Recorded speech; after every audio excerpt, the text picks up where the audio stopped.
శ్రీమాత్రే నమః శ్రీ గురుభ్యో నమః హరి ఓం. ఈరోజు ఈ వీడియోలో భూతాపం, ఉష్ణోగ్రతలు, జల సంక్షోభం అనే దాని గురించి మాట్లాడడం. ముఖ్యంగా వేసవికాలం వచ్చింది. శ్రీరామనవమి ఇంకా రాలేదు, కానీ ఉష్ణోగ్రతలు మాత్రం 40-45 అట్లా ఉన్నాయి. గత 2-3 రోజులుగా అయితే నల్గొండ, ఆదిలాబాద్ జిల్లాలో అయితే 45-44 అట్లా ఉష్ణోగ్రతలు ఉన్నాయి. ఇండియన్ మెడికల్ హెల్త్ అసోసియేషన్ వాళ్ళు అయితే ఈ సంవత్సరం 50 దాకా దాటే అవకాశాలు ఉంటాయి ఉష్ణోగ్రతలు చెప్తున్నారు. కాబట్టి మనం తీసుకోవాల్సినటువంటి జాగ్రత్తలు ఏమిటి ఈ సందర్భంలో? ముఖ్యంగా ఉదయం 10 లోపు, సాయంత్రం 6 దాటిన తర్వాత మాత్రమే మన పనులు పూర్తి చేసినట్టుగా ప్లాన్ చేసుకోవడం మంచిది. అట్లాగే బయటికి వెళ్ళి రాగానే కూలింగ్ వాటర్ కానీ, ఫ్రిడ్జ్ వాటర్ కానీ ఒక పావు గంట సేపు అవాయిడ్ చేయడం మంచిది.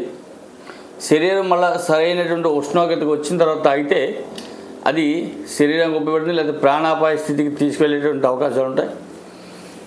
అట్లాగే చిన్నపిల్లలు, గర్భిణీ స్త్రీలు కూడా చాలా అలర్ట్గా ఉండవలసినటువంటి అవసరం ఉంది. వడగాల్పులు వీచేటువంటి పరిస్థితి అప్పుడే గాడుపులు కూడా మొదలైన వాతావరణం కనబడుతుంది. కాబట్టి ముఖ్యంగా కాఫీ, టీలు కూడా అవాయిడ్ చేయడం మంచిది, ఎంత వీలైతే అంత. పళ్ళ జ్యూసులు, కొబ్బరి బొండాలకు ఎక్కువ ప్రాధాన్యత ఇవ్వండి. కూల్ డ్రింక్స్ అంతా కెమికల్ మయం కాబట్టి కూల్ డ్రింక్స్ని కంప్లీట్గా అవాయిడ్ చేయడం మంచిది ఈ సమ్మర్ వెళ్ళేంత వరకు కూడా.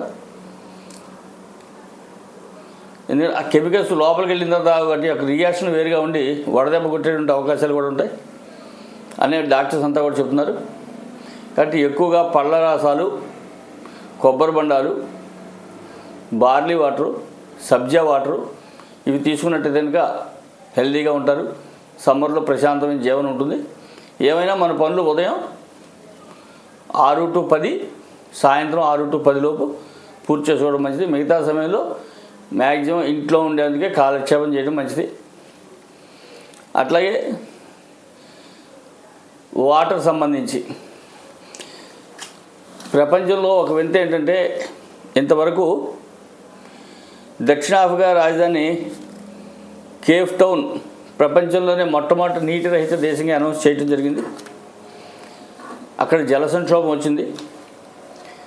ఎట్లా ఉంటుందంటే, లోగడ మహారాష్ట్రలో ఉన్నటువంటి లాతూర్కి రైలు ట్యాంకుల నుండి నీరు సప్లై చేయడం జరిగింది ఒకసారి ఇండియాలో. ఆ విధమైనటువంటి వాతావరణం ఉంటుంది. ప్రస్తుతం మన పక్కన ఉన్నటువంటి బెంగళూరు కూడా అదే స్థితిలో ఉన్నట్టుగా సమాచారం వస్తుంది. నీళ్ళకి గడ్డు పరిస్థితులు వస్తున్నాయి. ఎందుకంటే పోయిన సంవత్సరం వర్షాలు తక్కువగా ఉండటం వల్ల, నీటి స్టోరేజ్ తక్కువ అవటం వల్ల, భూగర్భ జలాలు అడుగంటిపోతూ ఉండటం వల్ల ఇంచుమించుగా జలానికి సంబంధించినంతవరకు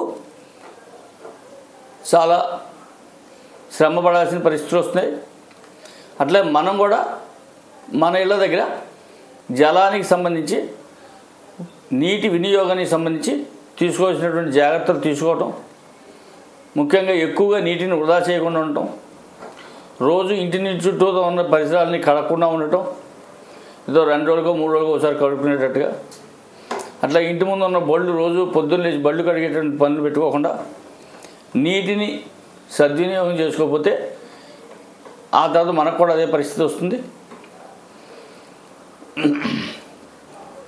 కాబట్టి ఈ జల సంక్షోభాన్ని మన చుట్టూ ఉన్నటువంటి దేశాలన్నీ కూడా అనుభవిస్తూనే ఉన్నాయి.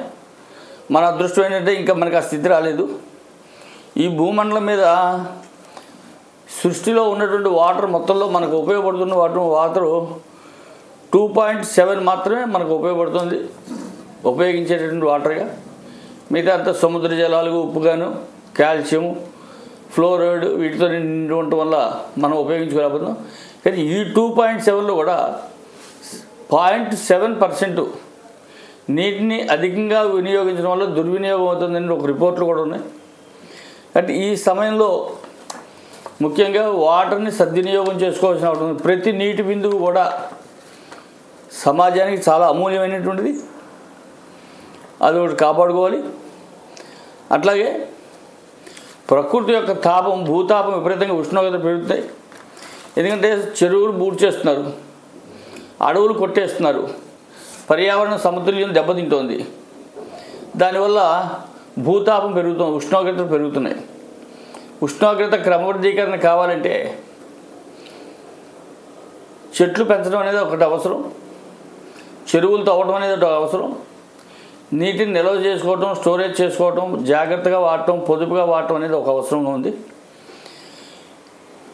ఈ మధ్య ఒక ఆయన నాతో ఒక విషయం చెప్పారు. ఏంటంటే రాబోయే 5 సంవత్సరాల్లో ఉష్ణోగ్రత ఎంతగా పెరుగుతాయంటే సర్పాలు కూడా ఇళ్లలోకి వచ్చి ఏసీ రూముల్లో పడుకోవాల్సిన పరిస్థితి వస్తుంటారు, అంతగా భూతాపాలు పెరుగుతాయట. కాబట్టి మనల్ని మనం రక్షించుకోవాలంటే, భూతాపం పెరగకుండా అంటే చెట్లు పెంచడం, నీటిని వృధా చేయకుండా ఉండటం, భూతాపం పెరగకుండా చూసుకోవడం, చెట్లు విచ్చలవిడిగా నరికేయకుండా, అడవులు నరికేయకుండా చూసుకోవాల్సినటువంటి అవసరం ఉంది. కాబట్టి మన ఇళ్ళకాడ, చాలా ఇళ్ళకాడ చూస్తున్నాం, కుళాయిల్లో నీళ్ళు సన్న దారగా వదిలేస్తారు, ట్యాపులు పూర్తిగా కట్టరు. దానివల్ల ఎంత నీరు వేస్ట్ అవుతుందో ఒకసారి గ్రహించండి. మనకు తెలియకుండా ట్యాంకులు నీళ్ళు వేస్ట్ అయిపోయి మురుకాల్లోకి వెళ్ళిపోతుంది, డ్రైనేజీలోకి. దాన్ని కూడా అరికట్టవలసినటువంటి అవసరం ఉంది. కాబట్టి ఎటు చూసుకున్నప్పటికీ కూడా ఈ సంవత్సరం భూతాపానికి సంబంధించి, వాటర్ క్రైసిస్కి సంబంధించి కొన్ని జాగ్రత్తలు ఖచ్చితంగా తీసుకోవాల్సినటువంటి అవసరం ఉంది. లేకపోతే మానవ మనుగడ కూడా కష్టమవుతుంది. అట్లాగే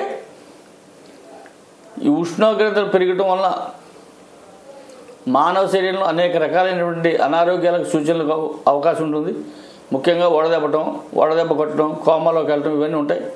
కాబట్టి దీనికి సంబంధించినంత వరకు పళ్ళ రసాలు, కొబ్బరి నీళ్ళు సేకరించడం, ఆరోగ్యాన్ని చూసుకోవడం చేసుకోవాలి.